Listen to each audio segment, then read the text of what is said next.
Hi, I want to go over a pretty typical installation.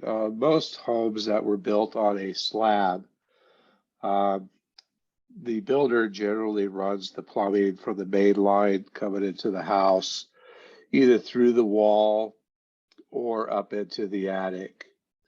And then they'll generally drop it down into where the hot water heater is to feed the hot water heater with the cold water.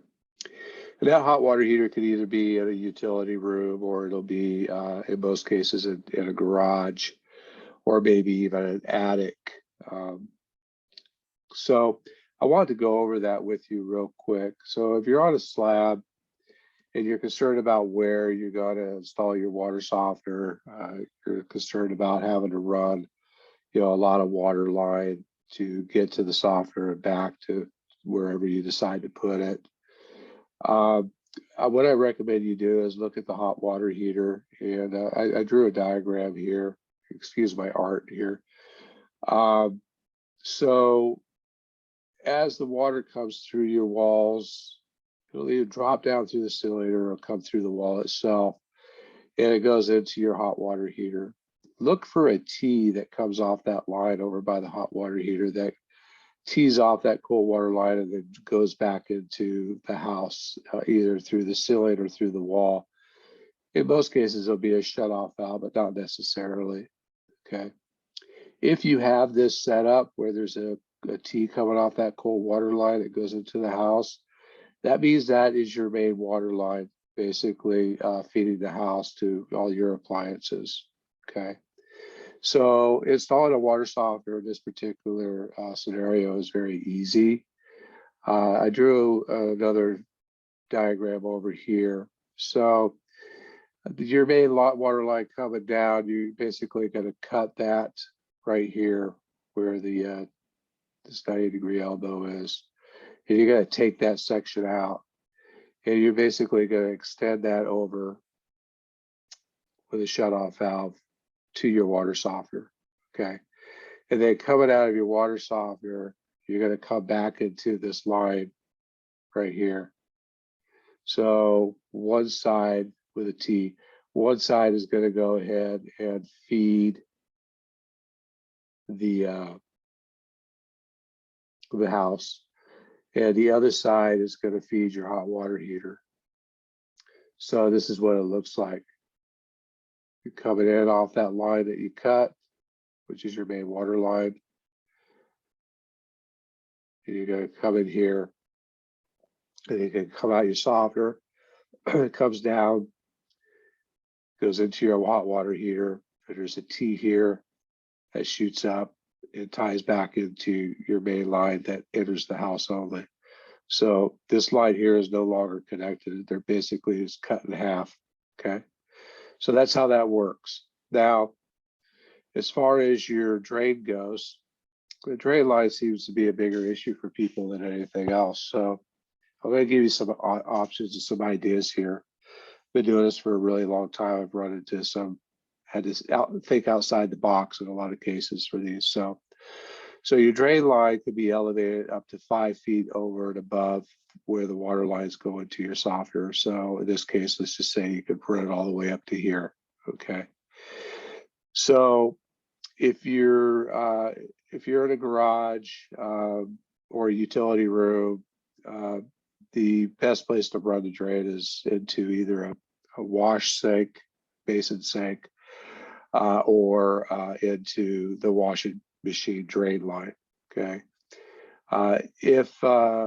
If this is in the garage and your washing machine or basin sink is in a utility room, it's on the other side of the wall or down on the other side of the garage and inside on the other side of the wall, you can run the drain line to those points with no problem. But otherwise, if you have it in the garage again, just run it to those points inside your garage. Okay.